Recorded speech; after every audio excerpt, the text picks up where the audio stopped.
in your area. Whoops. Oh, shoot. Sorry, did that change my screen for you all when I said, there we go. Is my screen good? Katie, can you just give me a thumbs up? Does it show the, yeah, okay, great. Okay. In the three areas that you gave me, so alliance, advocacy, and access. So I think I hit sort of implicitly or explicitly on all but two of the questions that you asked, and I'll try to weave in something on those two, or you can ask them at the end. I thought it'd be good to just give you a little bit of an overview of King County. So King County is the largest county in Washington state. It's where Seattle is. Seattle is the largest city in Washington. It makes up almost half of the population of King County, but King County to the east is actually quite rural. So there's a really broad range in terms of urban, suburban, and rural population density. The county is about 64% white, 20% Asian, 10% Hispanic, Latinx, and 7% Black, African American. I know that that's a little different from the makeup of Kansas City. I took a look at that, which is much higher percentage of Black population. One thing that doesn't show up in those statistics is that King County, as of, I think 2020, was the county with the county in the country with the third highest rate of foreign-born residents. So there's a really high rate of immigrants and refugees and newcomers. And in the southern part of King County, that is where there is a large population density of immigrant and newcomers, and many of the school districts there, that they count upwards of 80 languages being spoken in the homes of the kids they serve. So that's definitely one of our focal areas. Okay, so that's King County. So where things started is with a state of play, and I know that you are all familiar with the Aspen Institute and the Project Play initiative. So we were, I think, the fifth kind of region to do one of these state of play efforts, and they've evolved over time, but I will say that when we did it sort of really differently from what Aspen had done in the past, which is that I was the principal investigator.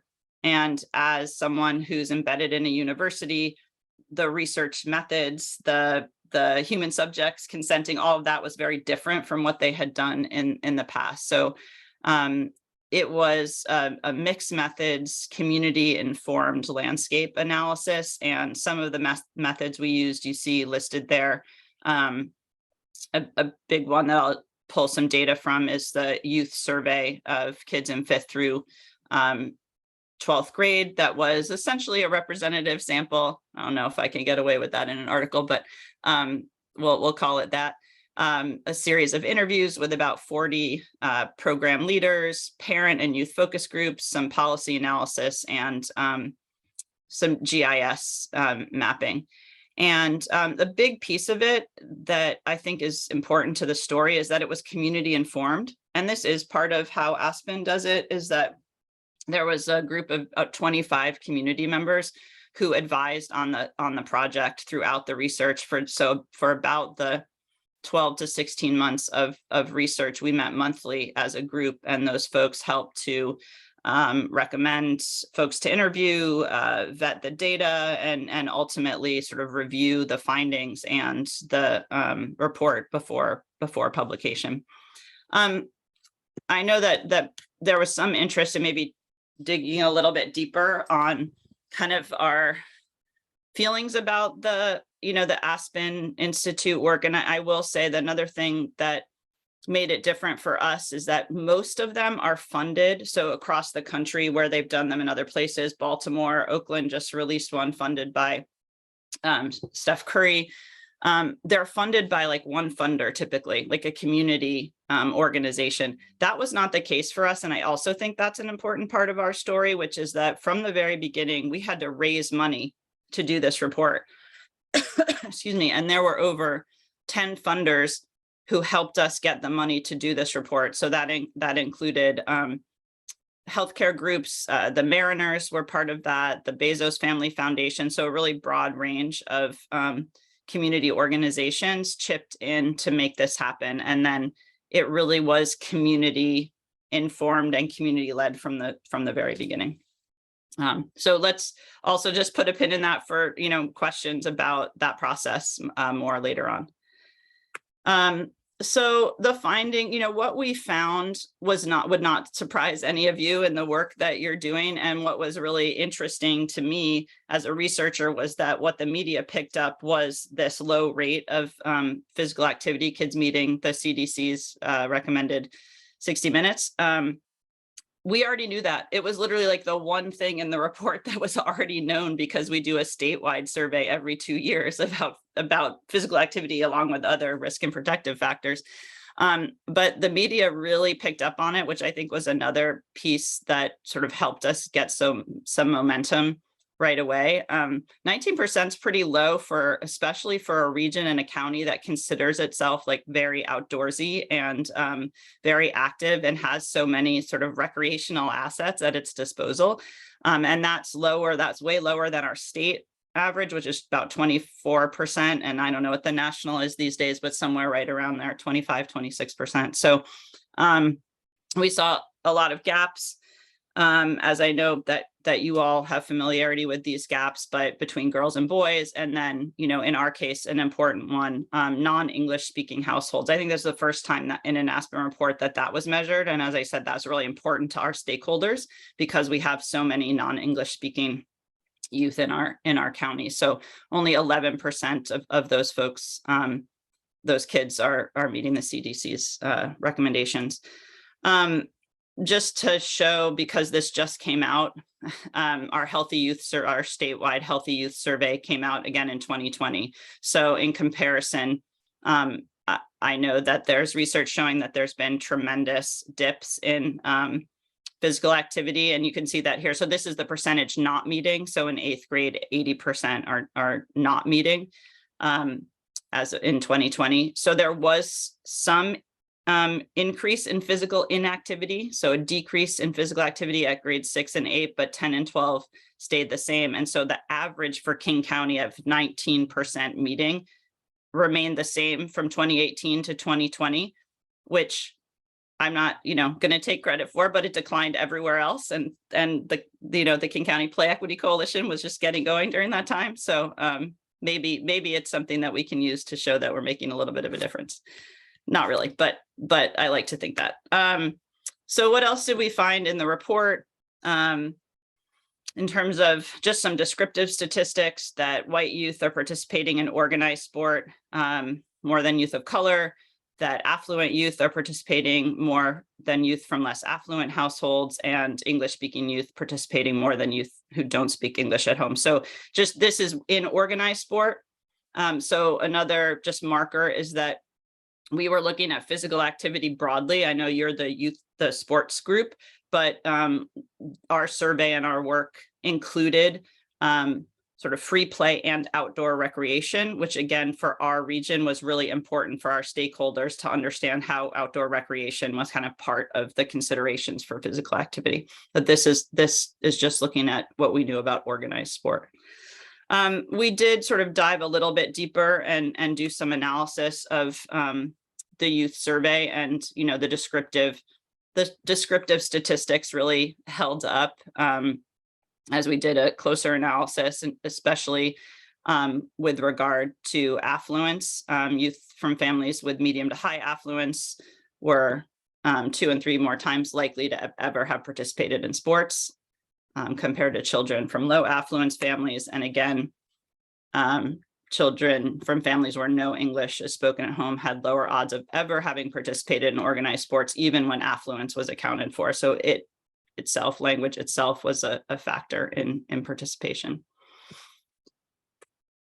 So what were some of the barriers we found? And I'm not going to spend too much time on this. I thought I would point out some of the things we found that were some of the questions that you asked about. So for example, field use. We have a population boom here, just through the time that we were doing this report. So field and facility access came up as a major barrier. And one of those issues was really around how do people get access to fields and facilities? And we found that the systems vary so much from municipality to school district, that nobody knows how to navigate those systems and where to find the information. Some districts and cities didn't even have them on their websites, and you have to make a phone call to the right person. And the forms, of course, are always in English. So there's just a exclusivity to the systems themselves, and sort of the lack of funding for districts and municipalities to create robust online systems is definitely a detriment to users. So that was one piece of what we found. Also, I know you asked about transportation, which I'll talk about a little bit later, but we don't have a great transportation system here. We are in the process of building a light rail. And, for a booming city and region, we just do not have the capacity that we need. And so public transportation access to fields and facilities is really, really lacking. And it's not in the kind of strategic plan for our metro transportation, which is a real miss. And it particularly impacts folks in South King County. And then lastly, this isn't something y'all asked about, but I just find this one really interesting. Is the first kind of analytic note that I took looking at the interviews was that scholarships are not enough. And that is meant in so many different ways. So they're not enough to cover costs, right? We know that they don't account for always equipment or travel, or just like the real cost of a human being having to attend to getting a kid to practices and games and whatever activities they're doing. They're not enough in terms of, similar to the access points, they're really hard to find.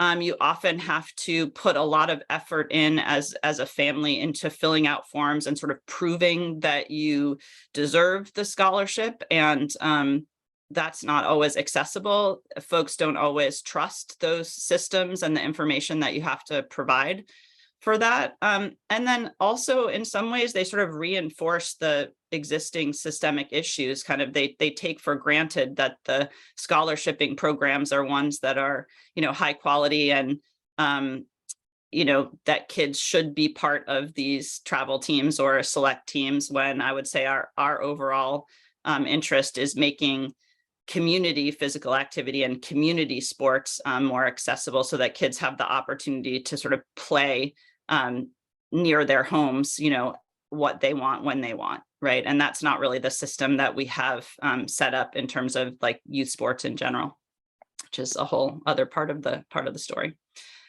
So those are some of the barriers we found. We also, as those reports do, we focused on some solutions.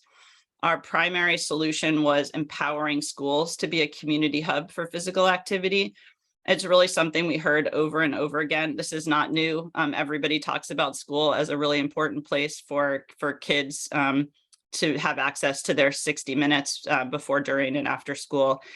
Parents want that, kids want that, right? It's the most equitable solution. It's where all kids are.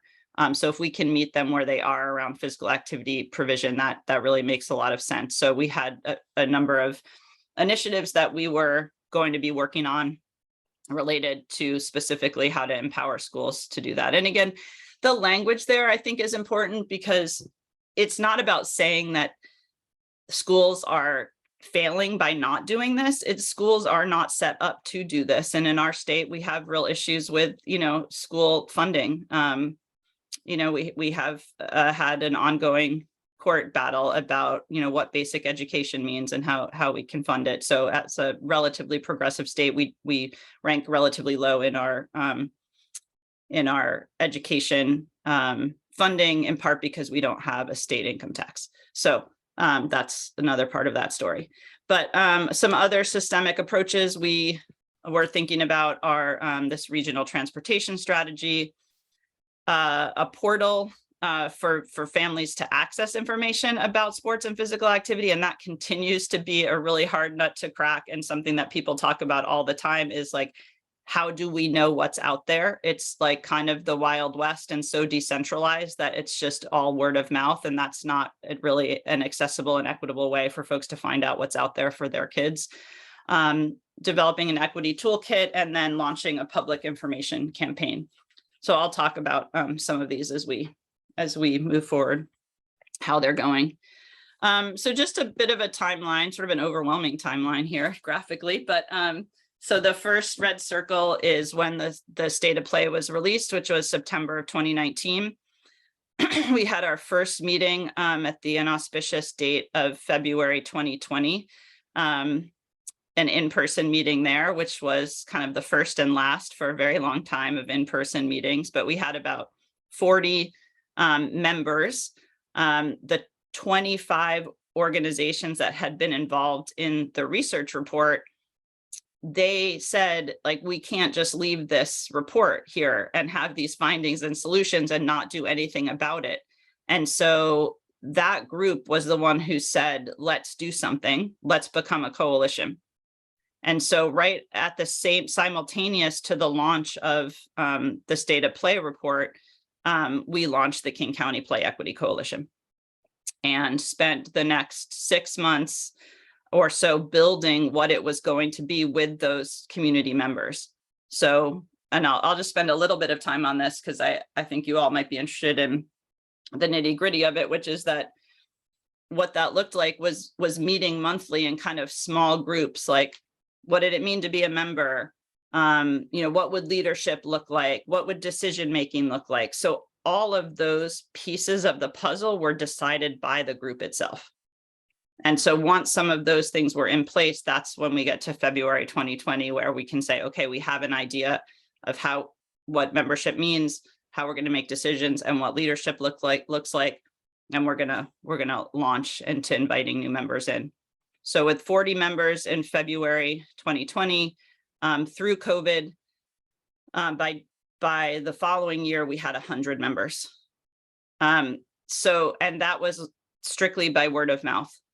That was strictly like, here's this thing that's happening. My organization tells your organization, and folks go on our website and sign up. During COVID, we did, like everybody, we just sort of tried to stem the tide of reduced physical activity for kids in any way that we possibly could. So we weren't focused that much strategically. We were trying to, but we were more just trying to put out the fires of, the PE law being changed, or, kids not having access to be able to be active if they lived in apartment buildings, like really just trying to address what was coming up.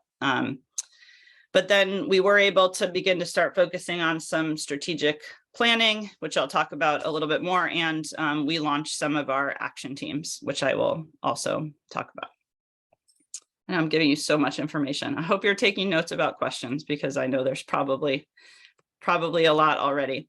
So I wanted to tell you a little bit more about the membership, because I think this is potentially a place where we differ a little bit from you all. I mean, I looked at all of the members that you have for your sectors and your overall plan. And I would say that we're a little bit more oriented, and you can correct me if I've got this wrong, like a little bit more oriented to the folks like directly serving youth. So, we used, as probably you are, this great World Health Organization report that came out. It came out after we started, but it really looked at this idea of the physical activity ecosystem and suggested sort of these sectors as who should be involved in creating a collective organization. And so we've tried to stay focused on that, but we have skewed way more towards community organizations. And I think that's because we started with community organizations in that first 25 member advisory group for the report. That was primarily who was there, along with a smattering of funders. So what that looks like now, and this isn't that pretty, but it'll kind of just give you a sense of, we're just doing a little bit of analysis of our, I think about 109 members now. So this one, the 36% in the yellow here, that's nonprofit youth serving sports-based or physical activity-based organizations. So that is like the baseball program and the ultimate frisbee program and those like very specific sports programming. It also includes larger providers like the YMCA and the Boys and Girls Club. Then we have another big chunk over here, this nonprofit youth serving at 13%. That is like non-sports youth serving. So that's more of your social service organizations who are interested in connecting their kids with sports-based and physical activity-based programming. And then kind of a smattering of everybody else, from school districts to healthcare organizations to for-profit businesses, right? And really in sort of smaller percentages.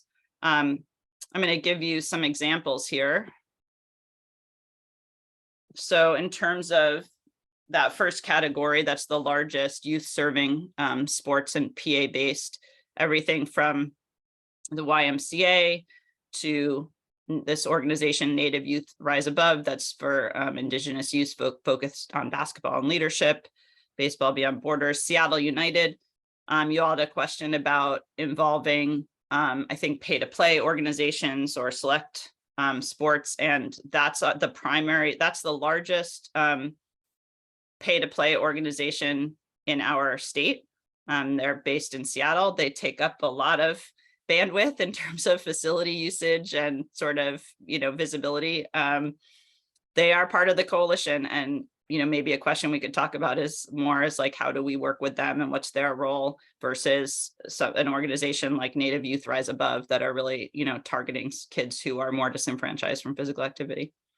Some of the nonprofit youth serving, but not sports-based, are many of them are serving immigrant and newcomer youth. So Congolese Integration Network, African Community Housing and Development, and First 5 Years and Beyond are all South King County based organizations focused on particular newcomer populations and providing a broad array of social services, but with a real interest in physical activity promotion and support. Then we have some statewide associations that you can see there. Our, School-Based Sport Association, our Trails Association, Schools at Washington, which is after school programs across the state. And then a few businesses, not a ton, but some key ones like Amazon. Evo is a outdoor recreation, like snowboard and skateboard provider that's really big and growing here, Wazelle. And then all of the pro teams. So that was a question you all had, so I thought I would spend a minute on that. I have to say that our relationship with the pro teams is probably one of the things that I feel not proudest of, but like a little bit proud of, because this report, one of the things that it did do was it brought all of the pro teams to the table eventually. And by their own admission, they had not collaborated on anything up to the point of collaborating on responses to the report. It's not perfect. They're not all engaged perfectly, but they are some of our biggest champions. One thing that they've done 2 years in a row is that they have done a free sports sampling camp together. So all of the pro teams, so Seahawks, Mariners, Sounders, Rain, Storm, my gosh, Kraken, Cascades, and Tempest, which is Ultimate Frisbee, which is pro here, and the Seawolves rugby, all come together and do a sports sampling camp. And then we add on some coalition members to do kind of cool non-traditional sports. Like we have a rowing organization that brings some ergometers, and we have a parkour organization, and the First Tee comes and it's a huge week-long free sports sampling camp. So along with that, I would say the biggest thing that's happened is that our work has informed the work of the outreach and community initiatives of the pro teams. And it'd be better if they were speaking for themselves here, but I think they would say that, particularly the Kraken, who started when we started, have basically come to understand that the traditional model of pro sports, kind of like, we're going to do this high visibility splashy camp for free for 2 days, is not it. Right? Like, that's not going to get us to the systems level change we need. Like, you can hand out all the hockey sticks you want, but if kids don't have anywhere to play with them, like, it doesn't matter. Right? So they are starting to do investments in different ways that honor the communities on the ground doing work and help them build capacity to and use their expertise to sort of do more of the good work that they're already doing, right? That's the other thing, is that pro teams are often like, we know best. They might know best about the sport. They don't always know best about community. And so they have started partnering a lot more. They've changed their focus in terms of their granting and their initiatives to really focus on some of the gaps that the report found.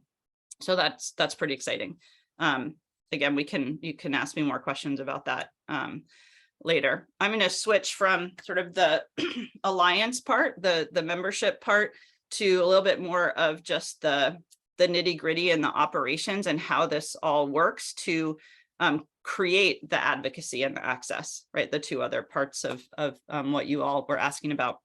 So we are led by a leadership team of, it's now 10 members. They are elected by the coalition at large. And as you see, they sort of represent a broad swath of all of the different types of organizations that, that we have in the coalition. They have responsibility similar to what a board would have. They're not a board, but they do strategic oversight, strategic planning, budget oversight, sort of help with some day-to-day decision-making, because as a coalition, we have backbone staff, but we don't have like an executive director. So I function sort of as a de facto executive director, but I'm backbone staff and I work for the University of Washington. I don't work for the coalition. So we can go into that a little bit more, but the primary thing that this leadership team has done is they created a strategic plan, 3-year strategic plan.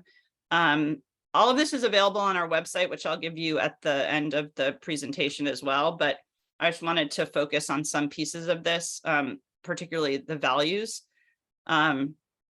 So this group of community members decided that these would be our values: communities of color centered, shifting power to communities of color to elevate the brilliance and expertise already there, right? It's not this idea of sort of traditional philanthropic model of doing for, it's like orienting and centering our work around the great work being done in communities of color already, and elevating and amplifying that work. Empowering play at all levels, collaboration across sectors we've talked about, and then disruption of traditional systems. So this idea, that scholarshiping is something that reinforces the status quo. Our hope is that we can sort of help to change and, dismantle the status quo a little bit, because as it is, it's not serving all kids. And we need to really think seriously about new models. So trying to build new models while thinking about how the others can help to dismantle themselves. And then in terms of goals, I just wanted to, look at these first 3 here, particularly the first one around this idea of shifting power in the youth sports and physical activity sector to BIPOC community-led organizations. A lot of our structures are set up to help us do that. And one of the ways that we are oriented towards doing that is by providing stipends for some members, right? So we have this structure where we have our leadership team that I mentioned, we have action teams, and then we have members. And to become a member, all one has to do is sign up and commit to the strategic plan. And they commit to that working collectively towards that strategic plan, but also doing what they can within their own organizations to work towards the mission, vision, and values that are stated in that strategic plan. And then the action teams, which I'll talk about in a moment, are really the engines to do that work.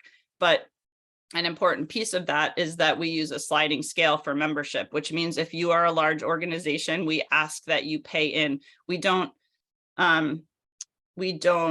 make you do it. We provide suggestions for the amounts that you should, and we offer you reminders that that would be a good idea for you to contribute your membership contribution for the year. And then we offer other organizations stipends to be able to be active in the coalition. In terms of like the little bit on the day-to-day and what that looks like is we have quarterly coalition meetings, monthly action team meetings, kind of ongoing membership coordination, outreach and recruitment. We meet with our leadership team monthly. We meet with the executive team bi-weekly, every other week. I'm not sure if I used that correctly. Weekly staff meetings, and then a lot of communications platforms for the coalition to keep the network kind of as connected as possible. What you see there on the right is our decision-making process. We use a consensus-informed decision-making, which means that, as you can see there, if we get everybody in yellow and green, yellow being I can live with it, green being great, I love it, and red being no way. If we can get everybody in yellow and green, we're good to go. But if we even have one red, we have to, make some amendments based on the justifications of folks voting red so that we can make changes to whatever the proposal is. We use that on all of our action teams and at the coalition level. The coalition level we use, it's like 10% red votes, not just one single red vote, but on smaller committees, it's one red vote. Happy to answer questions about that, the operations more later as well. We can dive into that. I want to tell you about the engines of our work, which are the action teams, which I think is a little bit like your sector groups potentially. And these are the ones we have operating right now: the advocacy action team, a gender equity shared learning, facility use and access action team, a youth action team, and we are just about to start an outdoor recreation action team in October. So these action teams are made up of members, some of whom are supported to be there by the stipends. It's our way of trying to center the knowledge and expertise of the folks on the ground doing the work in the conversation, and to really lead where the strategic decisions of these action teams are going to go. In terms of the work that they've been doing, the advocacy action team is working right now on a statewide recess bill. So we're hoping to have that in front of our legislature in 2023. We are a state that doesn't have a statewide recess law, and in keeping with our interest in empowering schools to be hubs of physical activity, that's sort of where we landed for that advocacy group. For now, our gender equity shared learning team, I would say, is most aligned with our solution around a gender equity toolkit. So these are 12 organizations that are heavily stipended to come together to assess their organization's programming for girls and see what they need to do organizationally to make adjustments to increase and improve their programming for girls. And it's about a year-long kind of monthly meeting process whereby we hope that they'll learn from each other in terms of what are some of the best practices, as well as from our facilitators, some best practices to increase physical activity and have solid programming for girls. And then the facility use and access action team, they are looking at changing some of those policies and practices. We talked about the barriers. So I don't know how much you all talk about joint use agreements. That's a huge issue here in this state, whereby, we have publicly funded parks and school fields, but they are not always accessible to community because of the constraints related to upkeep, maintenance, you name it, any number of barriers to having people be able to play at the spaces closest to their home, particularly schools. which can be locked and gated for lots of reasons after the school day, and really should be available to folks at all times. So that's a big piece of the work there. That's also moving at the state level. And then focusing on historic use policy, which is something that we do here. I'm not sure if you do it. It's like whoever's been using the fields kind of gets an automatic bid to be able to use them again the following year. And then it's up to them to release back the fields that they don't need on the honor system, which, as you can imagine, doesn't always happen and sort of leaves new programs and folks sort of who already have less access on the outside of trying to access fields and facilities. So those are two strategies that they're working on. Okay. Last action team I'm going to tell you about here is a basketball equity action team. It's kind of a long story how it came to be, but I use it to show that I think this action team model of bringing folks together and stipending them for their time is replicable. This is an ad hoc team that came together around some money that became available to create a basketball equity focused initiative.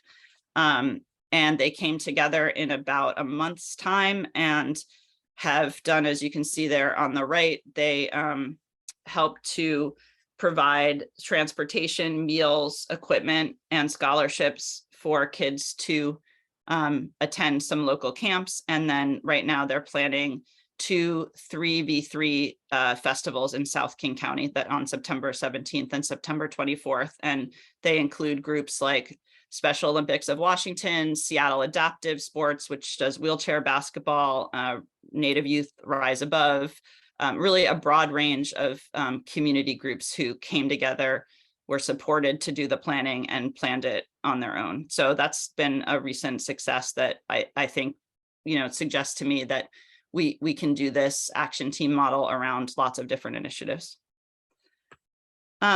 Lastly, just some other accomplishments that they didn't get to mention that'll just wrap up here is that during COVID, the Advocacy Action Team successfully advocated for an increase from $1.5 million to $4 million of COVID relief funding for the youth sports and outdoor recreation sector. That's county funding, federal funding coming through the county level. And we just helped create a grant making process that was led by our coalition's leadership team. Again, a community informed grant making process. And those grants were just released to community 2 weeks ago. We also received a grant to support physical activity coordinators in some local schools, which was one of the initiatives in our report. These folks are responsible for sort of helping the school think about ways it can do more physical activity promotion across the school day. Most of the others of these I've talked about. Just from coalition functioning perspective, in our recent survey, 90% of coalition organizations report connecting to other organizations through the coalition, which is really sort of this thing that we know that people just love the network of having proximity to other organizations who are thinking similarly about the work. And it's seeded a lot of collaborations across all of the organizations. And we're starting an outdoor recreation action team because we were awarded a Thrive Outside grant recently, which is from the Outdoor Foundation to increase outdoor recreation access. So those are some recent wins. Just as takeaway points before we get to Q&A. I really feel like the grassroots community engagement was key to our success from the very, very beginning and continues to be vital to how our coalition works.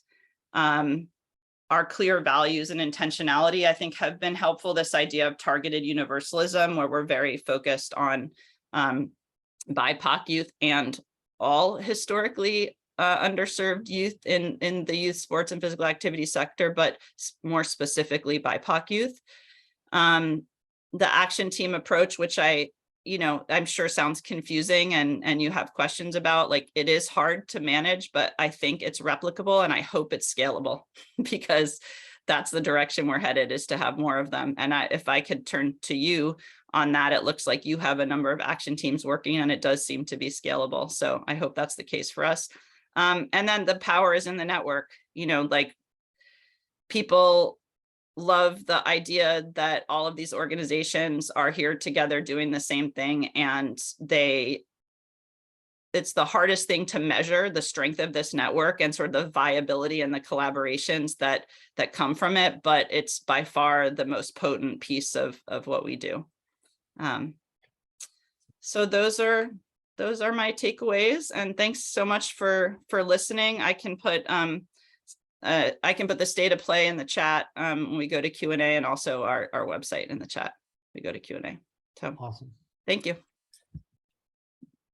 Well, thank you so much, Dr. McCleery. What an amazing presentation that really kind of gives a richness to the process that you've gone through there in Seattle, and really instills at least my heart with hope for us here in Kansas City to be able to duplicate some of the successes that you've had. The opportunity to bring in $4 million from COVID relief fund is something that I'm really struck by. I think that's just a huge number, and obviously took a lot of work to get there. So I'd like to open things up to questions. Katie, do you just want me to kind of handle that, or do you want to handle that? I don't really care. I don't have a question to open things up with. I have a lot of questions that I think we'll get to as we kind of go through this, but does anybody have a burning desire? Dr. Robertson. Yeah. Hey, Julie, great talk. Really love hearing it. Kind of for the second time. Yeah. A little more involved than what we heard today in SSM, Yeah. but I really appreciate you coming. I think the biggest question I have is kind of how did you get that initial group, and how big was that very initial group back when you were talking about fundraising and kind of planning things? Was that just kind of opened up the Rolodex and asked anybody you knew who had anything to do with youth sports and youth community involvement, or was there more of a kind of a targeted approach? How did that work? No, it was definitely the former. It was me and my colleague from King County Parks, who I should mention is the other, I think it was on a slide, but is the other backbone organization. So King County Parks and UW Center for Leadership and Athletics are the backbone organizations, in part because the two of us were the initial folks to kind of have this idea together. And it took us a year. We are not fundraisers, right? Like, I was a researcher, and she managed a grant for King County Parks, a grant, youth and amateur sports grant, which is what her interest was in understanding the landscape better. And we just, opened the Rolodex and had meeting after meeting after meeting. We brought Tom Ferry in from Aspen, had him, meet with folks first time around, and then just kept following leads. And the Mariners were the first contributor.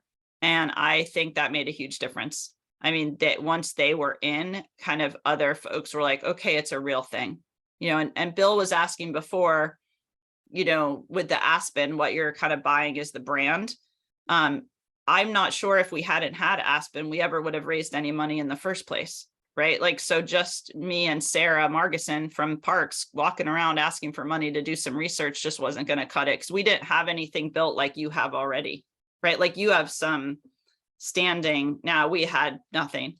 So we needed Aspen to give us that initial boost and visibility. And then that led to the Mariners, which, led to the next, to the next, to the next. And it was about, like I said, 10 funders. I think it was 8 funders with the initial group, plus the pro bono of my time, which was part of the equation.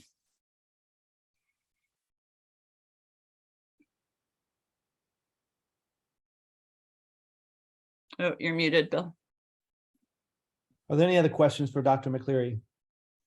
Yeah, hey, amazing presentation. As you said throughout, lots of questions as you mentioned something like, oh, what about that? So one thing that you just kind of touched on, the part of the initial seed, I guess, was someone from Parks and Recreation. So can you talk a little bit about the role of Parks and Recreation and the things that you're doing?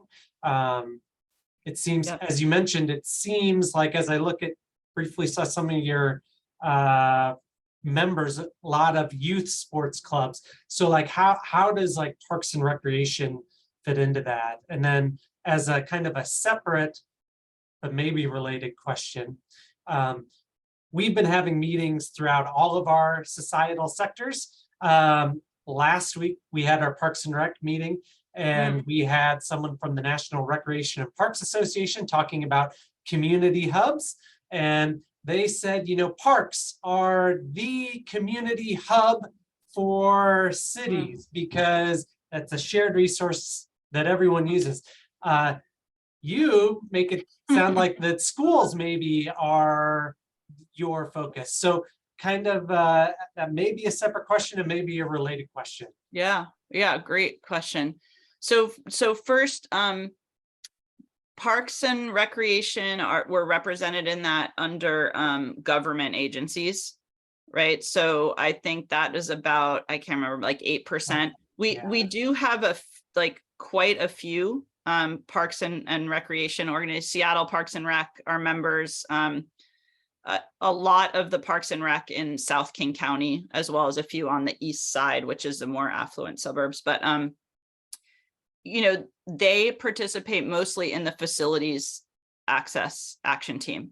And that is because they are the ones who need to change their policies and procedures in order to make their fields and facilities more accessible. And I would say a group of about 8 of them are pretty well invested in doing that and kind of understand the ways in which their policies and practices are limiting access and are working to try to create policies that can go out to the broad, like the state and others.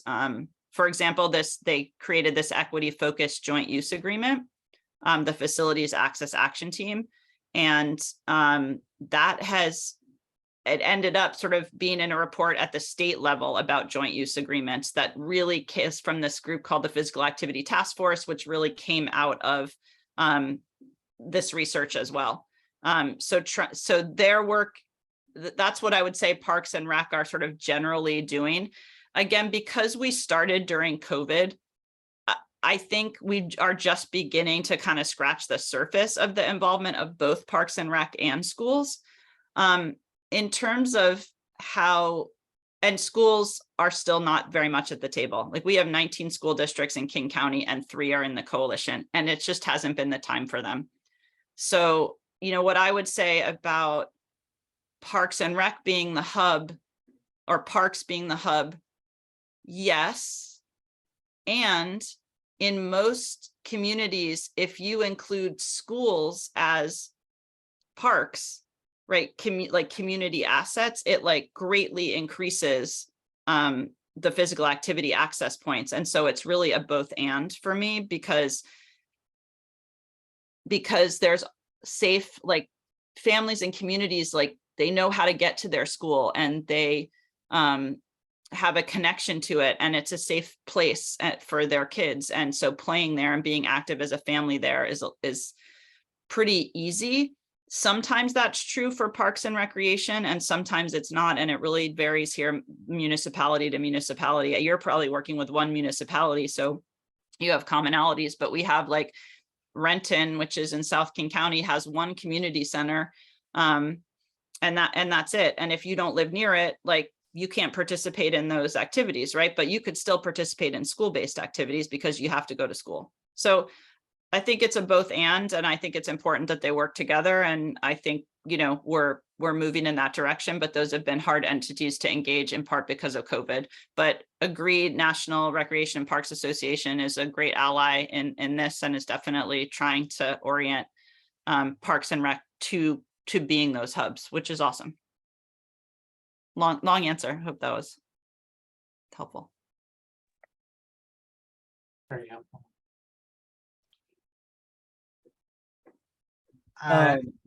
Go ahead, Bill. I've got more Robin, questions. Go ahead, Robin. Keep going. Well, so can you talk a little bit more about the action teams? Like who's in the action team? Yeah.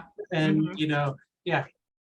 Yeah. And I will say this is a great opportunity to talk about challenges, because this isn't without its challenges, and the action teams, they are our engines and they don't work perfectly. And the reason why they don't work perfectly is because the hope is to center the folks on the ground doing the work in the solutions, but the folks on the ground doing the work are on the ground doing the work, which means that they don't always have time to participate in the action teams. So even though we stipend, we have trouble with action team meetings truly being inclusive. And that's because of, like, you can't always get the right time of day for people. And folks who have more freedom in their schedule, who can block out chunks of time, on their own, at no cost to them or as part of their job, are more likely to be able to attend the action team meetings. And that's often what ends up happening. And those tend to be like representing more white-led, more affluent organizations. And so I'd say that's a real challenge that we're working hard against, hard to remedy every day. It's getting better. Zoom has actually been helpful in that. Like, we are such a large county that if we were to do in-person meetings for our action teams, it would be even more limiting.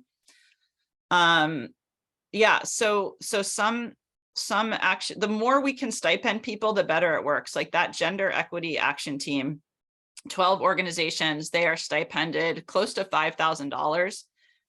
It's time limited. And the difference is that it's producing collaborative results, but it's also producing really deep organizational results. So it's a different kind of commitment than an action team that's focused solely on sort of coming up with a collaborative solution to a broad problem. And I think that's also one of the tensions, right? Like, if I show up to these meetings, like, how's it helping my organization? It can be hard to like keep that long-term goal and collaborative solution approach when it's just a struggle day in and day out for some smaller organizations to keep themselves going. So I don't know if that answers, but it's more like those are some of the tensions and challenges, and it's hard. Has it served you to be focused in King County and not in other counties? Obviously here in Kansas City, we have 6 counties that we consider the Kansas City region, the Midwest region. We straddle a state line, so we have, the state line to deal with, and in different types of youth sports on each side of the state line. Yeah. Challenges. How is it that you've stayed just in Kings County, and have you tried to reach out to other counties? Or I think that we feel a lot of challenge just engaging our own county and being, inclusive of all the different parts. So we have never been tempted to expand. Tacoma, which is Pierce County, that's the second largest city in the state, is Pierce County, just south of us. They're actually doing a state of play, which is sort of fascinating. So we're going to have some data from them, which could allow us to do some more work together. But I would say we haven't been tempted, except that a lot of our work, when you push to the policy level, is really about statewide policy. And so then when we start to get there, like with this recess policy, we do need to collaborate across county, and we do need to not appear only King County, because also politically, there's a big divide in our state. And so if something's being pushed by King County, folks in Eastern Washington are mostly like, heck no, that's about them, not us. So that will be, I think, one of our challenges as we push things to the state level. And then maybe it'll help us start to reconsider how we can build allies and bridges with the eastern part of the state. I got a question. So those action teams, do you think they are more successful the more focused they are? Yes. Do they get more done if they have a smaller mandate, smaller area of fixing? Agree. Yes, 100%. And the thing about that's interesting is, when you look at funding sources, which we do plenty of, there's a lot of like, we want this to be community led and community informed, and like the strategies come from community. And we tried to do that, and we have done that with our action teams, but like, those conversations about bringing a group of people together to create a shared vision are really hard for people to sustain their interest in for any given time. And if instead something is put in front of people and they understand their part in it from the beginning, I think it's easier. So that's another tension, is like, how do you make sure the work is what folks want to do and think is most beneficial to their programs and communities, while also keeping it targeted enough to keep people engaged in? I think it's a tough one.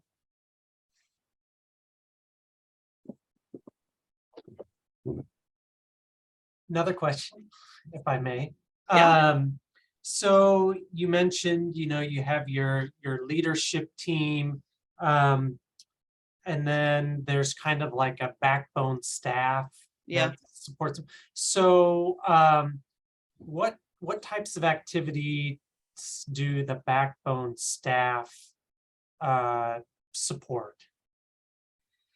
Yeah, a lot. Fundraising, right? Grant writing, fundraising. We just had our first ever fundraiser last weekend. 2 weeks ago, it was a pickleball tournament fundraiser. It's our state sport, if you didn't know, and the fastest growing sport in the nation. So, like, I ran a pickleball fundraiser, which isn't, something an academic typically says that they're going to be doing on any given day. But so fundraising is a big one.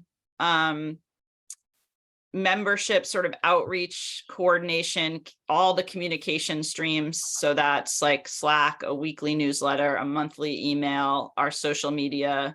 A lot of what the staff does is like make sure there's a there, right? Like, just let people know that they're part of something, right? And that they can post their jobs to the job board, and that, their event can be shared with the broader community, and just create that sense of, we have a network here for you, and we can support you, and there are other organizations out there doing your work. Yeah, we have a fiscal sponsor. So once we start to get into like the organizational structure, things get super confusing. So I'm not sure it's that valuable, but we have a fiscal sponsor who manages all the financial side. But that even is starting to get a lot. The more people you stipend, the more transactions you have, the more challenges there are in making sure that those are working in the right way. So the scalability question mark I had at the end is really something I just, we continue to try to noodle on, is like, can we do this at scale? How many people can we stipend? And so Julie, when you define the problem, you focused in on the number of kids that are experiencing 60 minutes of play a day. It's kind of what you anchored your whole presentation around, correct? Mm-hmm. Some of the other issues that are involved in youth sports are, some systemic things like transportation. And one of the things I noticed in your slide deck was a comment that was made that there's not a financial number that a family could even afford to, like, even free is hard for these families, kind of thing. Right. Yeah. How do those issues that continue to come up in the lives of our kids, especially coming out of COVID, knowing that there are kids that are suffering right now, alone, isolated, separated from their sport, not able to reconnect, not able to afford it, don't really have parents that have the knowledge of understanding how to get them reconnected. Those more desperate kind of emergent kids, what does the coalition do about that, and how do you think about that in terms of, does that keep you up at night? And are there I mean, that's a great question. During COVID, that's all we did was be responsive to programs. So we had a COVID return to play group, and that was program providers meeting every single week to talk through the newest fire that they were having to put out to like get kids access to their programming or something. So, and it was, programs really liked it, and we've moved away from it, except at that gender equity group, that shared learning gender equity group. So I would say right now, Bill, that is the one place where an organization comes to us and says like, we like that the gender split, I'll just say the gender split is the most statistically significant of any of the of any of the disparities in access to physical activity. So while we're focused on BIPOC youth and for BIPOC girls in particular, right, we have the intersectionality of those two identities like causing more issues and more disenfranchisement. But anyway, we're trying to sort of help programs focus specifically on certain kids who are disenfranchised and like make a plan to be able to bring them in. So I would say that's how we're doing it right now. We just got a grant, which is another exciting thing. We went from, I will say, like, you're a friendly crowd. We went from an organization that's budget last year was to spend itself down to $14,000. Like that's where we were. And I think, James, when I talked to you and you were asking like, what's our biggest challenge? Like we had no money. And in the last 6 months, we've gotten over $500,000 in grant funds. So it's exciting and scary. And like, I hope it's scalable, right? That's the thing. But one of them is to replicate these shared learning action teams around different groups of kids who are disenfranchised specifically. So to sort of take on like potentially kids with physical disabilities, how programs coming together to consider what they need to do organizationally to change policies, practices, procedures to serve that population of kids. So I see that is where it's going. One more thing I would say, Bill, is like we try in our quarterly coalition meetings to spotlight an organization that's doing something that we think other organizations can take back to address. So for example, we have a meeting next week. We have an organization, Disc Northwest, which is an ultimate Frisbee organization that serves 6,000 kids. And they just went away from a scholarship model to a fully sliding scale, pay what you can. And it is wildly successful. And that is something that every organization in our county needs to know about and would change a lot of the issues that you just addressed. So we're trying to identify what best practices are coming up across our coalition and put those in front of the other members as best we can. I mean, it just seems like Luke and Katie Wade would love to hear that there's 6,000 kids playing disc golf in Seattle. It's ultimate Frisbee, not disc golf, but well, ultimate similar. Frisbee. Yeah. Either way, I mean, we have a group here in Kansas City that focuses on millennials that has created a rec program. They have 30 to 40,000 millennials that sign up for kickball and you know, I'm sure Frisbee, ultimate Frisbee golf. And we've talked to them about creating this kind of rec environment for youth where kids can log in and join rec situations that just get them out playing with their friends. And they love the idea, but I think it'd be really helpful for them to know that there's 6,000 kids in Seattle that are playing Frisbee golf or disc golf or disc Frisbee. Ultimate Frisbee. Ultimate Frisbee.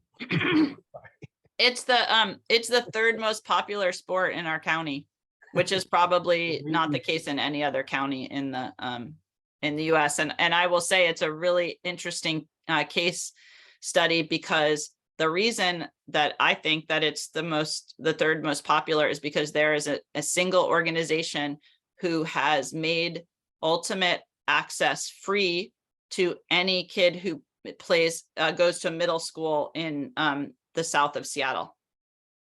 Right. So it sort of shows.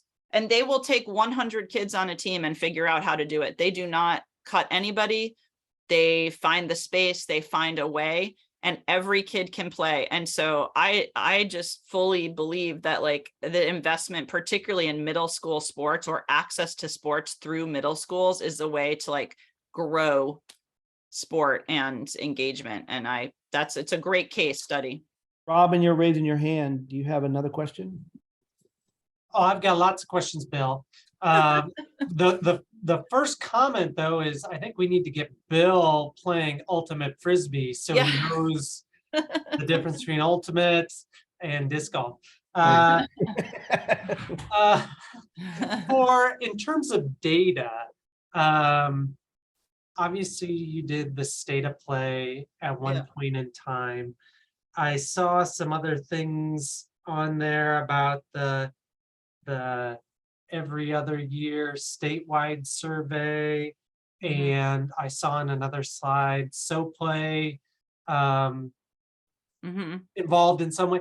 Can you talk a little bit about what type of uh, data you're collecting, the frequency you're collecting, Yeah. and if you do anything to try to assess not only like prevalence rates of sports participation, but also systems, policies, the environment around sports participation?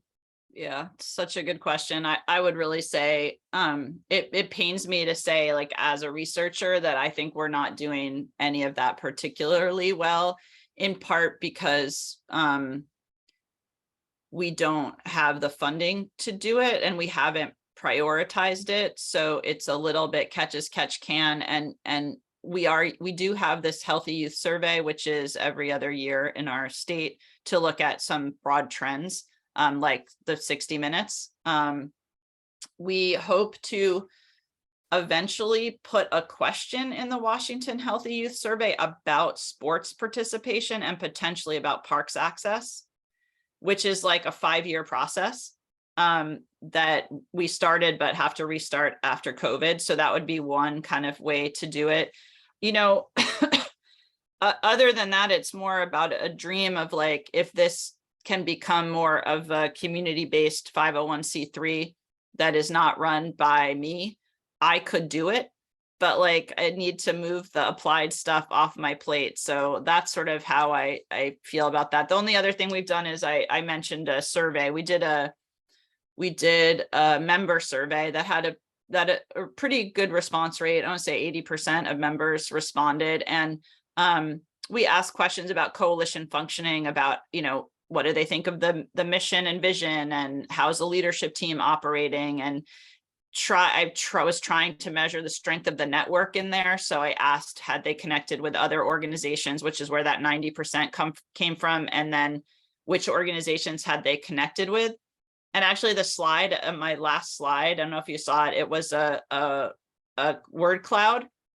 And it was like all the organizations, and the bigger ones were the ones who had been the most connected with. Right. So sort of like seeing who, anyway, so sort of a network analysis a little bit. And interestingly, it was the Kraken who were at the center. And so it's another interesting piece. It's like the moneyed organizations actually have the ability to connect with people, but also, good for the Kraken, they've connected with the most community-based organizations in the whole coalition. So anyway, that's I don't have a great answer to that, and I wish I did, but that's sort of what we're doing. Well, thanks. Super interesting. And you mentioned the Kraken a couple times, and the first thing that popped in my head for KC residents here are our National Women's Soccer League team, the KC Current, recently new to town. I think, did we steal them from you guys? We stole them from the Pacific Northwest somewhere, maybe Portland or something. Oh, Portland, the Portland, yeah, Thorns. Yeah. Utah. No, it was Utah Royals. Utah. Yes, okay. that's right. Thank you, Bill. Yeah, Utah. Anyway, they are, I mean, like, I've just been amazed by how well they've integrated themselves into the community in like a year and a half. And I just thought of that. I no connections to them or anything like that, but yeah, lots of potential. How are your pro teams involved? No, the short answer is no. Longer answer is, and you may have heard this already from someone else, but we've spent most of the last year just trying to do that community input that you kind of talked about, gets gathering community informed strategies, things like that. And as you said, it's a challenge to get buy-in for a new thing like that initially, and to sustain it. So we've had, I think we've had some conversations with basically every sports team on some level. Maybe it's just an email, but beyond that, they haven't particularly been involved. But now is like our time. We've got that community informed strategy development done. Now we're moving into implementation phase, where I think we can get buy-in now that we've got specific projects that they might want to be partners with. I do think it's a tip, you know, it's a tipping point. If we, like you said, you got the Mariners to become involved. If we were able to get the Royals to look at what the Mariners have done and maybe show them as an organization the power that this report might have, it might be something that the Royals would look at, or certainly the soccer, the two pro soccer teams are looking at ways to engage with the community on a greater level, especially with the World Cup coming to Kansas City, and knowing that the World Cup is going to come to Seattle and Kansas City. You know, there might be some ways to connect the two pro teams and showcase what has the Sounders done? Have they been really involved, and is there some ways we can play off of your pro sports teams with our pro sports teams? Yeah, I'll give two responses to that. Well, okay, first, just about the Sounders, they've been, like, along with the Kraken, like a pretty big champion of ours. They have a very clear and intentional strategy related to mini pitches. So they are trying to build 26 mini pitches by 2026.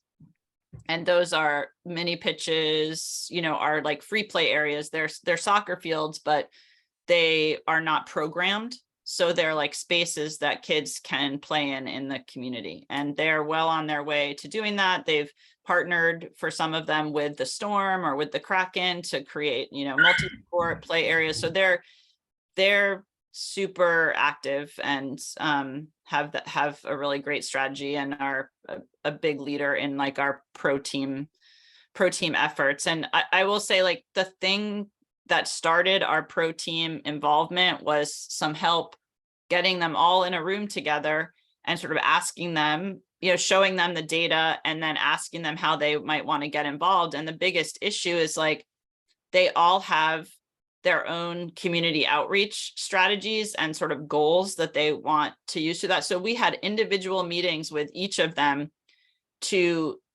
create like a list of their community engagement goals and strategies, and then take across the 6 of them, like, what rose to the top of like their common interests.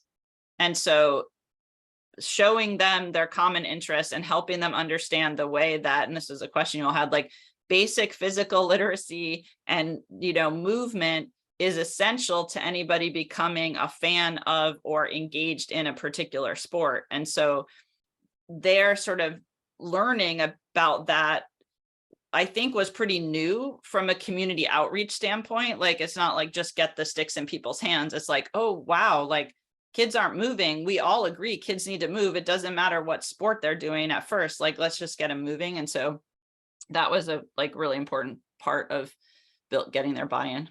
You know, Robin, I do think the time is now for us to start talking about some of these relationships, whether they be corporate sponsorships or getting the pro teams involved. And Dr. Robertson, I feel like if we went to each individual community, you know, team, community engagement team at each of these pros and said, we are forming a youth sports alliance that are going to address, you know, these 5 issues or these 5 ideas or these, or maybe it's just we want to try to fund a community research project with Aspen Institute, that I think that these organizations would be open to the discussion for sure. I can see us getting meetings with the KC Currents, Sporting KC, all of those organizations, Kansas City Chiefs, Kansas City Royals, and some of the other smaller pro sports teams here in town. Yeah, I do have one question about that. I mean, I think that's definitely who we need to, we need profile, I think, to get things started. It sounds like that's very helpful to get somebody who the whole community sees as very big and legitimate.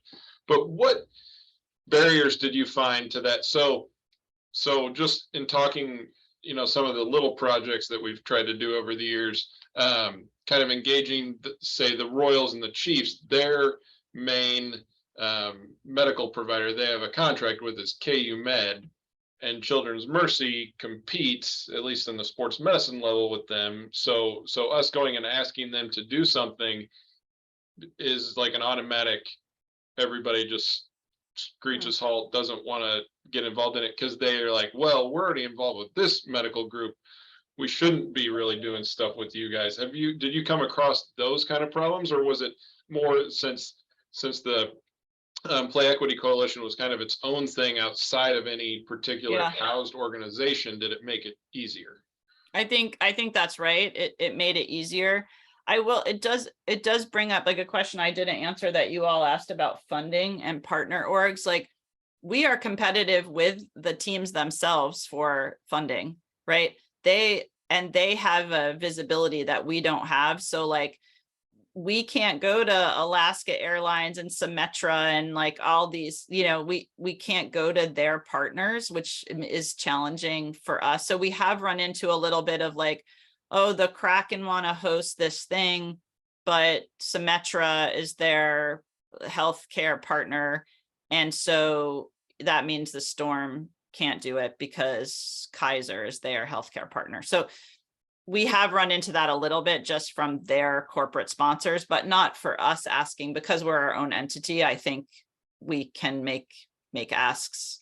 I mean, honestly, that's a little bit of the help of like a little bit of like, I mean, I guess it'd be true if I were just like the ED of a 501c3, but like from UW, like I don't really have an affiliation with anyone, or, I'm just quite neutral. So it's not a bad place to sort of take this on from. And then the other thing I was going to say just about funding, and the question you asked about, like, do we advocate for funding for our partner orgs? I do find funding a challenge because we do try to advocate for funding for the field in general, like, which is like a very under-resourced space for sure. So that's a challenge. But we also need money. So like, we're trying to go for this pot of money that's about systems change, and we would never go for like the same grants that our partner orgs would go for, but also up at that systems change level, we have our bigger partners like the pro teams also going for those kind of funds. So that's the funding. It can be complicated in a coalition.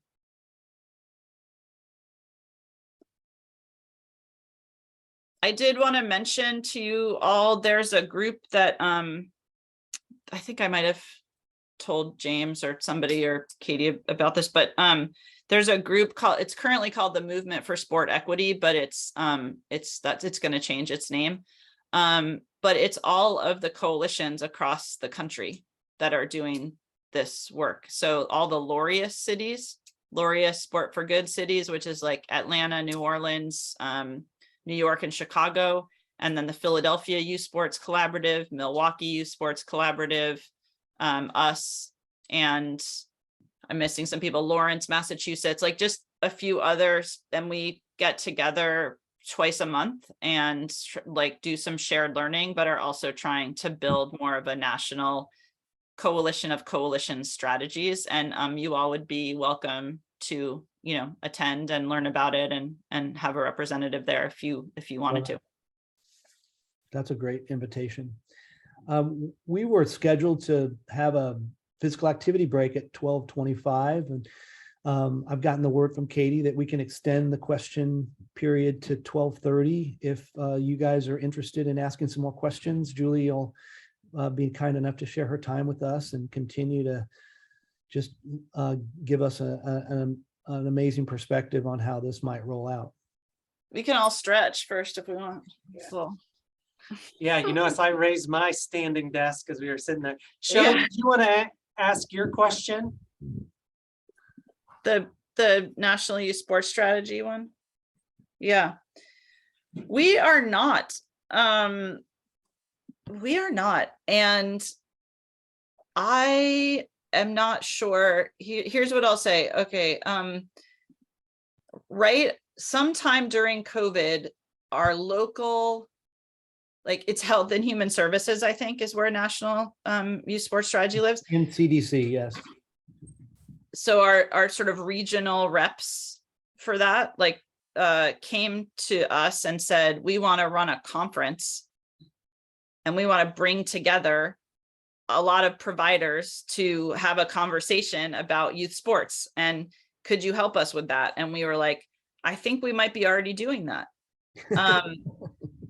And how could we work together? And there just wasn't an ability to be flexible with that, and not a ton, like it was just a little challenging to work together. So we did help them a little with the conference. The conference ended up getting canceled.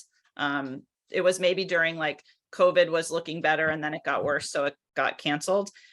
Since then, they have hosted some regional meetings, and their region is like Oregon, Idaho, Alaska, Washington. It's like a huge region.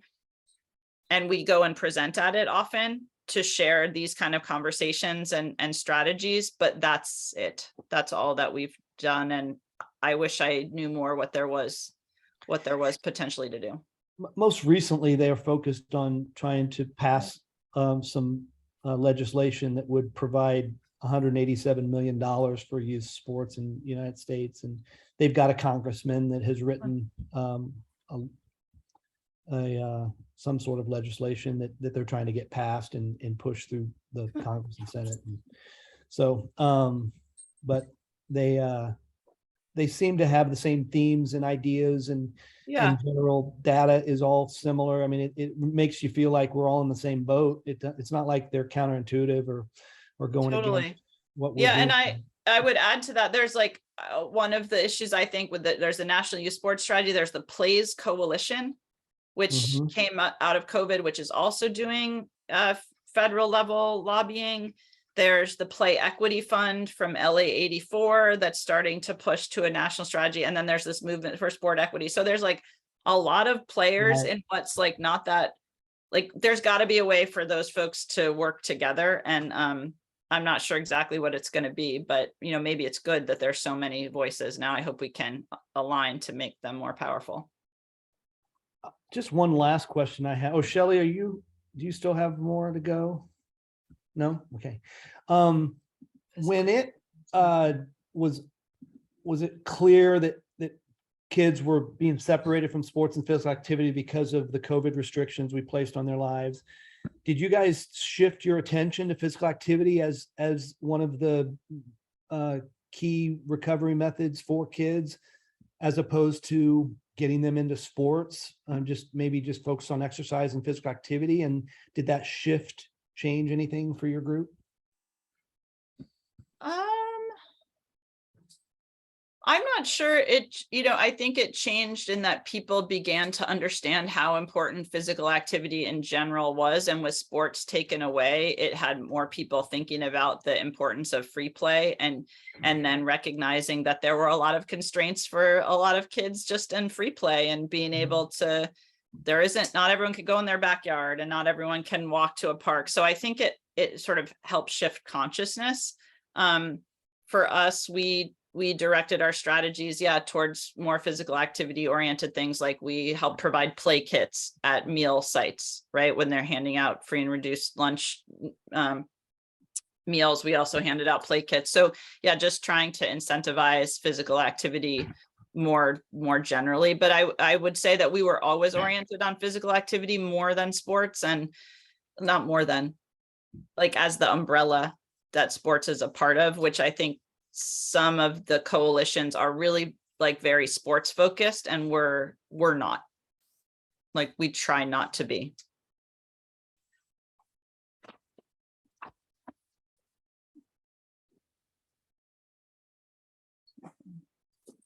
Okay, so that puts us at 12:30. Katie, do we want to take a break? Let everybody kind of shake loose, or is there a reason for us to take a break and come back, or are we done? I don't even know.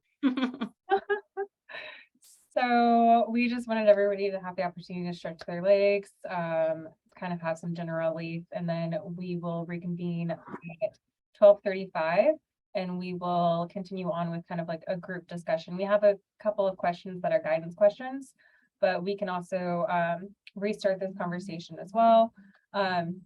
Julie, feel free to stay with us. We'd love to have you and your input further, but if you do need to go, we understand. So this presentation has been awesome, very informative. I have so many notes, it's ridiculous. Thanks. Yeah, I mean, I'll give you all time to talk amongst yourselves. I think that's probably useful without me butting in to say like, well, what if this, or we did it this way. So, take it all and make it, applicable to your context, but I'm available for conversation and afterwards or at any time. And Katie, why don't I send you the information about the Movement for Sport Equity meetings? Would that be the right thing to do? Okay. And then if there are other resources that you want that sort of come up in your conversation, you can just let me know. Thank you so much. That is very Great. helpful. Well, it was nice to meet all of you. Good luck. As well. Okay. Thank you so much, Julie. Really Thank you. appreciate it. You're welcome. Bye. Wonderful Bye. stuff. Appreciate it. Okay, so we have a little video I'm going to share. I'm just going to share the screen, and it's roughly about 5 minutes. So if everyone wants to, you can either keep your camera on or you can turn it off. Honestly, up to you. I'm going to go ahead and start this now. We're so happy to be a part of the Junior League of Kansas City, Missouri's 4th annual C3KC event. Children's Mercy and the Junior League have been partners and collaborators since 1950, starting when the Junior League members sewed diapers and surgical dressings for what would later become Children's Mercy. Since then, the league has raised money to fund the Cardiac Care Center and the volunteer coordinator and parent consultant positions, plus donated thousands of volunteer hours across many departments. What a wonderful community collaboration it has been, and we look forward to many more years working together.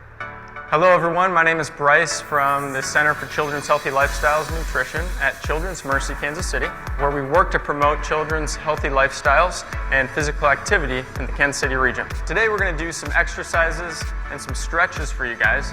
Most of these can be done while you're sitting or while you're standing, so let's get right into it.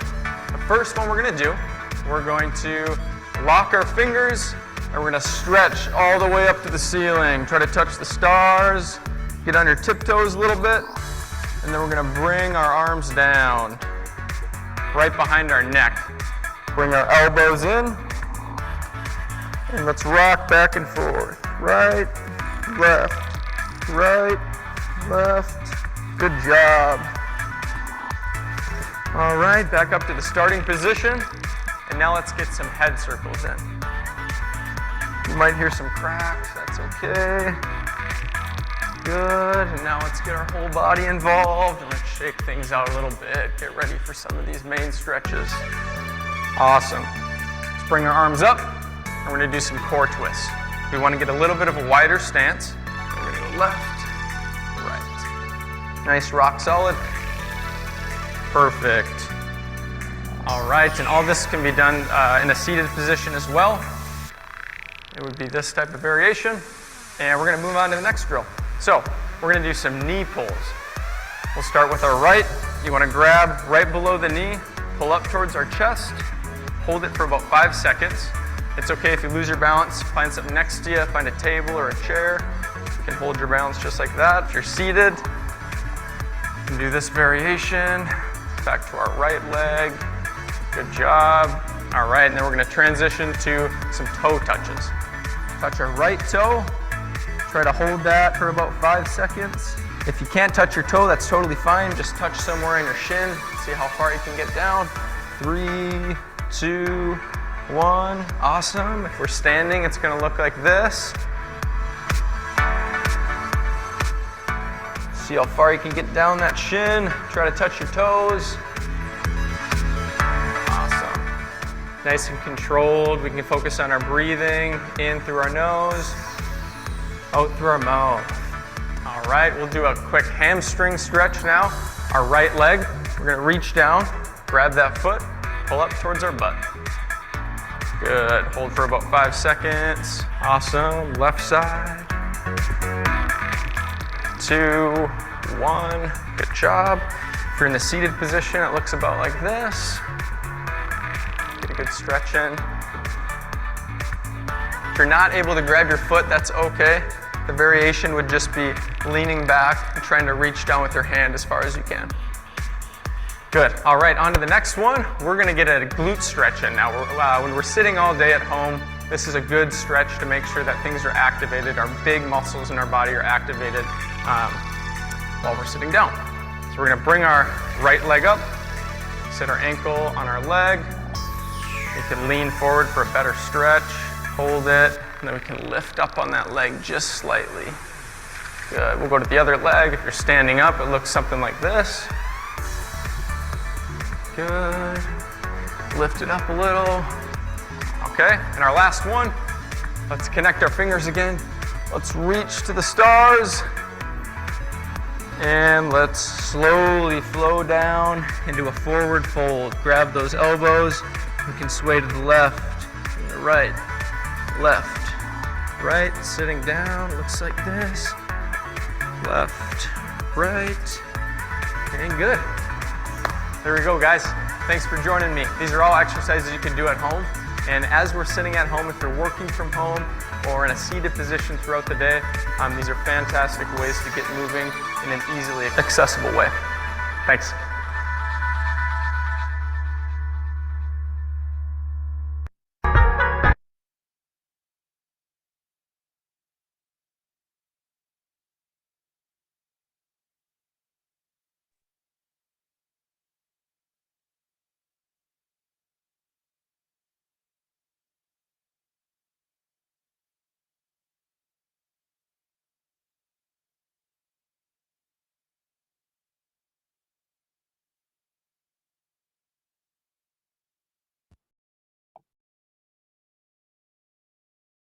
Apologize, give me one moment. I'm having a couple of issues.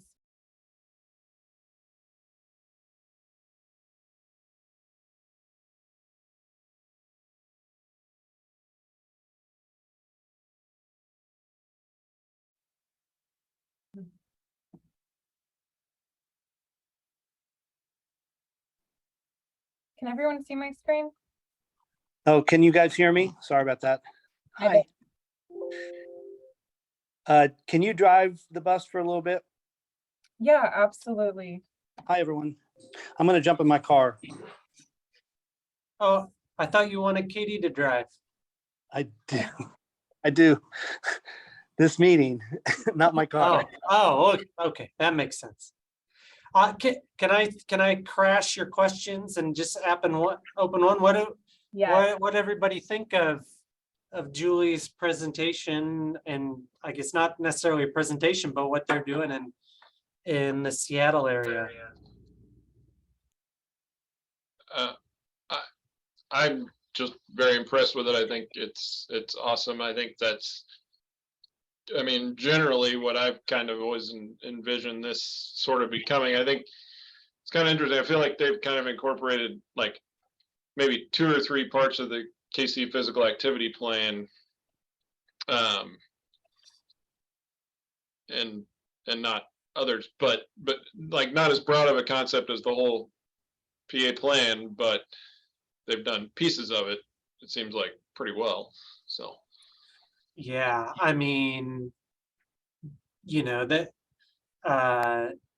if each of our sectors operated as well as their sports sector, you know, that I think it would be amazing. That idea of the action teams is super interesting to me, where you've got, you know, like a formalized, you know, implementation group, that you know, that's kind of what their role in the project seemed very interesting to me.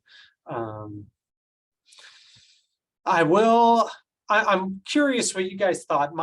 My biggest takeaway was that their big kickstart was the state of play report that they did.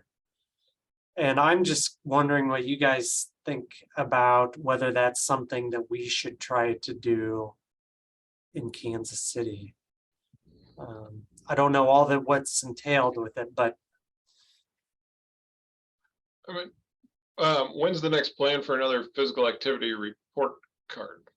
it's not for not till 2025. Okay. Because I So think that like, would be a good piece of a physical activity report card. Obviously more focused on sport and play, but you know, I think one thing that I didn't really recognize until she mentioned it was that was kind of like how they almost got buy-in from people to say, hey, we want to do this. We're developing this committee. We're seeking funds for it. So, you know, can you help be a part of it? That type of thing. yeah, I think that, I mean, it added legitimacy, kind of like having a professional team, having the state of play, both those things seem to have been kind of a catalyst at least. And then I was also, one thing I forgot to ask her is, like, how many people are actually getting paid to work on this project? Yeah. Like it's their actual job or a piece of their job. Because when I was talking with Dave Borchert over at the Kansas City Sports Commission, you know, part of his thing was how much commitment do you need from us? How many like man hours commitment? He goes, if it's kind of like we're a host, that's one thing. If it's, hey, we need somebody to actually be working on this a few days a week, a few days a month, whatever, then there probably needs to there needs to be somebody hired for that, which brings in a whole conversation about like a fundraising for a whole position versus can you pay for some time, those kind of things. Just stuff we briefly chatted about. But I think that matters because it depends on how much we're asking of each group who's involved, how much commitment we're asking. Yeah, I was gonna ask that too. And we kind of ran out of time, you know, it kind of well, I shouldn't even say my impression just based on kind of what she was alluding to was, you know, it's kind of her, and I'm guessing it's kind of like what Weighing In is doing, where we've got some people that are hired for another job that are contributing time from that other job to support it. But that, I don't know for sure if that's what it is, but that was my impression. Yeah. I believe that as a group, we're well equipped to approach funders with something tangible like the community report from the Aspen Institute, State of Play. And I do think that there is a tremendous amount of more appeal to be a part of something that has that more gravitas, that sense of meaning that the Aspen Institute, you know, would lend to this. I've watched other organizations in the United States kind of leverage that relationship in a positive way. And, you know, she mentioned some of those organizations already. It seems like, you know, I've thought about it for about 3 years now, ever since I knew about these community reports. I just continue to think that it's the thing that would bring us all together, something that would bring us all and get us all rallied around the same ideals, the same information, data. And I'm not sure we can get to the data any other way unless we fund some sort of report like this from the Aspen Institute. Yeah. I think, Robin, didn't you talk with them maybe about how much it would cost to do something like that at one point? And then also, we've got Josh Zabel on the phone or on the call from the Kansas City Sports Commission. I just looked over to see that his name was there after I mentioned them. And I was just curious, Josh, I don't mean to put you on the spot, but I didn't know if you had a thought. You know, you've obviously worked with a lot of the groups here in Kansas City about just getting people to the table. And if you think something like that would be beneficial or helpful. or if you're even familiar with the State of Play Aspen Institute activities. Yeah, I'm unfortunately not as probably as familiar as I should be with that. So I probably need to, I guess, educate myself a little bit more to speak on it. But I know overall this is something that we want to become involved with. But as was mentioned earlier, you know, the time commitment, we're already operating on a very small staff and kind of trying to figure out where exactly we fit in. Yeah, well, Josh, I will. thanks for coming, Josh. I just wanted to say that. I know, yeah, I know you guys are under constraints too, so we appreciate it. Yeah, absolutely. Yeah, Josh, I do have a PDF that explains what a community report entails. The price tag that we received 3 years ago was $150,000 investment in the report, and they come in and they help identify the stakeholders and kind of help you build out what the research tool looks like or what the parameters of the research looks like, and then they go about helping you implement it and come back and then put their name on the report. It's there's a lot of examples of other communities that have done it, and it's a pretty powerful message that gets sent throughout the whole youth sports arena. I mean, everybody hears about it and sees it, and it's pretty eye-opening. So I think it would center us and keep us rallied. But in terms of my hopes and dreams of what the Sports Commission would lend to this would be, really, there's no better place to house it. I don't think the work has to be done by the Sports Commission as much as it is done by the volunteers that have committed to it and are passionate about it. There's a number of us that have put forth our energy and time and talent to try to make it happen. But if it came from the Kansas City Sports Commission and if Kathy Nelson blessed it, it would reverberate around the city as something that we all need to get behind and support. And I know you guys are already focused on the World Cup and everything that needs to happen there, but I certainly think with Win for KC and everything that the Sports Commission has been about in terms of inclusion, equity, and kind of breaking down the barriers, they would want to support this and if not with time and talent, at least with their name. Yeah, and Win for KC was what I was going to kind of mention as well. So we've had a little bit of turnover. So again, we got some new staff coming in and getting involved. So that's where this could be an opportunity to take on a little bit of this and, kind of put our name in there that way. So I think as this keeps moving forward, I'm going to try to bring in some other individuals that would maybe have a little bit, I guess, more involvement or more, I guess, insight on what we're doing on the Win side versus, the Sports Commission side and kind of how things differ there. Also, I now have our name, now that I've thought about it like 3 times. Since there's Win for KC, this would be a Yes for KC. And then you'd have some synergy there in the names, and they'd kind of align, but they wouldn't be the same. So anyway, acronyms. I like acronyms. You're a born marketer, Jay.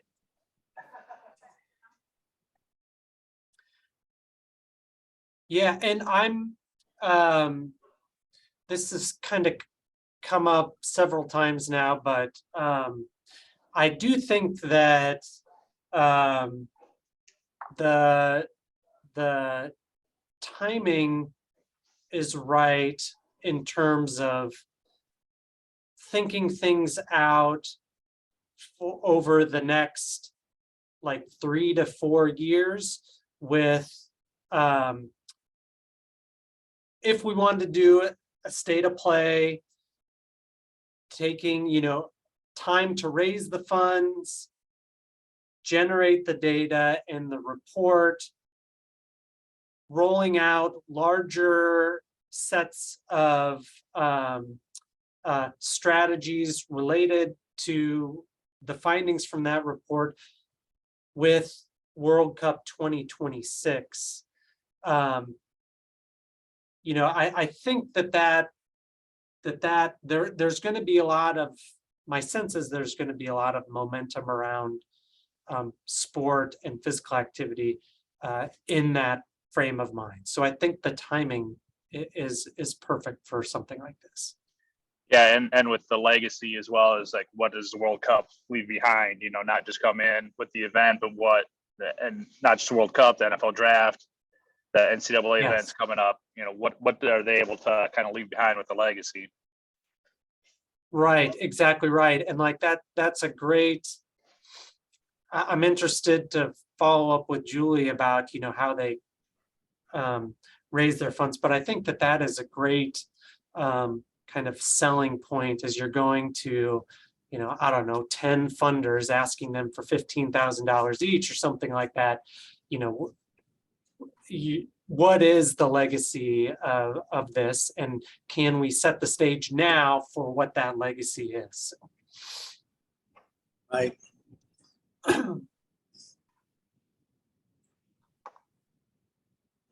Yeah, maybe you get, FIFA and NFL to say, hey, we're coming to your city. Here's an extra $10,000, or I don't know. Right. And I don't know anything about the current from, what their priorities are from a community engagement perspective or anything like that. I just know that they've, from my impression, made a strong first impression in the city. And maybe that ties into this as well. So just kind of rambling. Yeah, no, I definitely think it's tough, especially as we're getting, NFL, the planning is starting to ramp up now, and World Cup's still going to be a little ways down the road and how that shapes out, but it's certainly a good time to get all this in front of it. Yeah, new downtown soccer stadium, potentially new baseball stadium, a lot of opportunities, I think. Yep.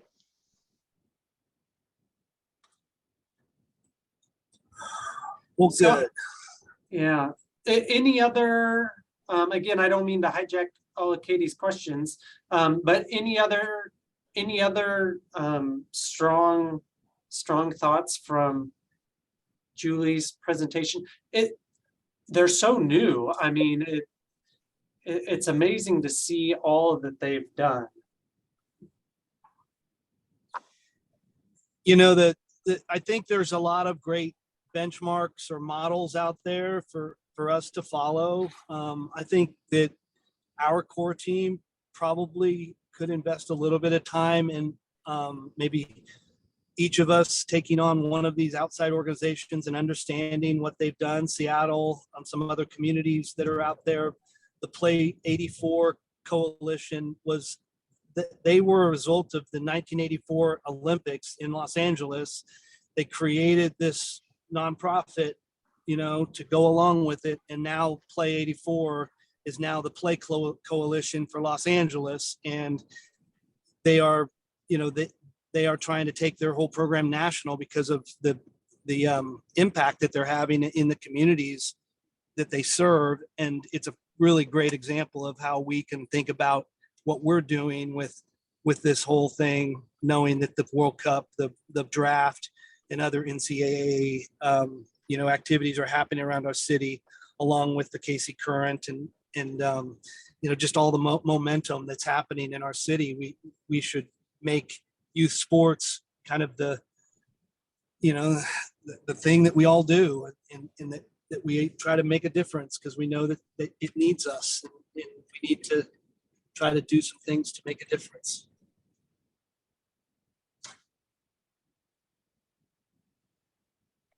I think That's all I had. Yeah, no, absolutely. It kind of just makes me think of our implementation groups, and I know we've gone back to Julie's presentation and their action groups, which are very similar. And personally, to our implementation groups, in my opinion. But I know we are running out of time, and so the next thing I was going to bring up was our implementation groups. So I'm going to share my screen again. I didn't know, Bill, if you had any update on the progress for implementation groups, and if you don't, that's okay. I just wanted to remind everybody that we do have these implementation groups that kind of are geared toward our focus for the sport sector of the Kansas City Physical Activity Plan. And they align within a lot of our strategies that we're working to achieve, which is, and so our implementation groups are Alliance, Access, and Advocacy. I didn't know, Bill, if you wanted to say anything on that. Yeah, so I think that the impetus of this meeting came from the Alliance implementation group, and it touches on both access and advocacy. Obviously, the Alliance in and of itself, which we've named AES, which I love, KC AES, is are trying to address access and advocacy. When we met in early spring, we thought that we needed to get some advice from a local municipality that has done this before. So we reached out because of Jay's relationship with the association that had Julie speak. And so Julie came and spoke to us today, and that's where we're at with the Alliance and with all of this. In terms of the other groups, I don't think they've met in at least 6 months. So I think that we would have to re-engage with Alliance, Access, and Advocacy to make sure that all three of these groups seem, have a clear idea of what page they're on today and where they're headed, which would be something that Adrian and I, and with the help of Katie and Robin, will begin to work on moving forward. Well, and I'll just jump in here. So, as Bill just said, only one of these groups has ever met. So, and when we started these groups, I think we made very clear that they are made in clay, basically, soft putty, and that if, as we start doing the work, they are needed or new interests arise, we can change these at any point. So I think we should think about, moving forward, like, is it that we just focus on Alliance right now, or do we even change it to say, okay, the first thing we're going to do is to have one implementation group that's around getting the state of play report. And, that's the goal for the next 2 years. And let's meet and get that done.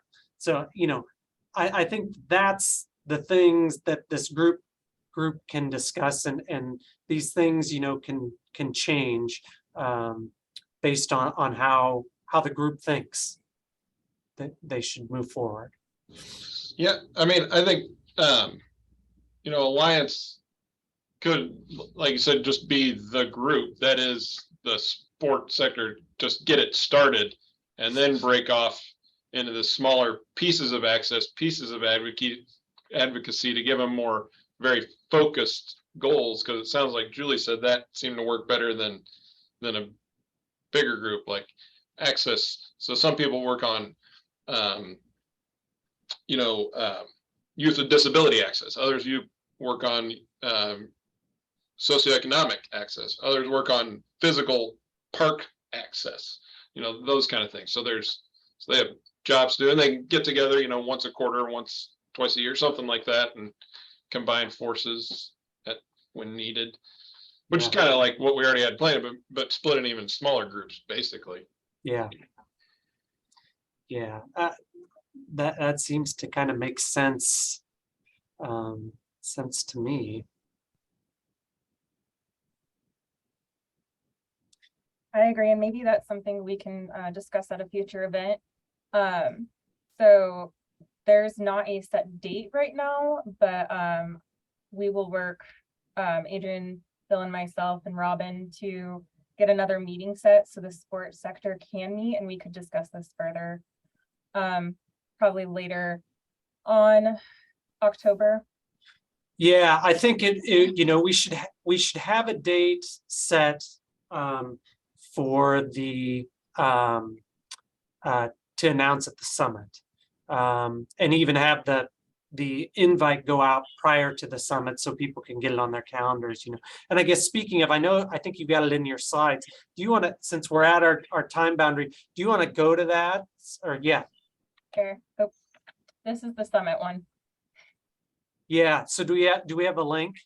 Yep, I am putting it in the chat right now. I guess maybe you guys have all registered already, but Oh, that didn't pull up, did it? just to give a 10-second update, the summit is coming along. Planning is coming along great. We've got, I haven't checked, but I think right around 80 people registered already, and we're still 3 weeks out, over 3 weeks out. So we're in a good spot. I think we're going to have good attendance, and we're going to just kind of continue these discussions, you know, with other sectors. That'll be a big focus of the meeting. And then that'll all kick off towards the fall of, you know, kind of more specific planning for implementation, or maybe we'll call them action groups. I don't know. Like that.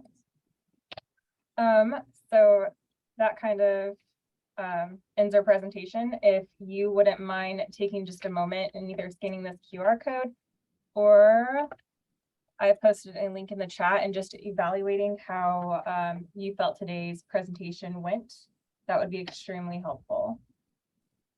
Thank you, everyone. Thank you, Katie. Thanks. Thank Take you. care. Yes, Thank you. Thanks, everybody. everybody. All right, thank you. Bye.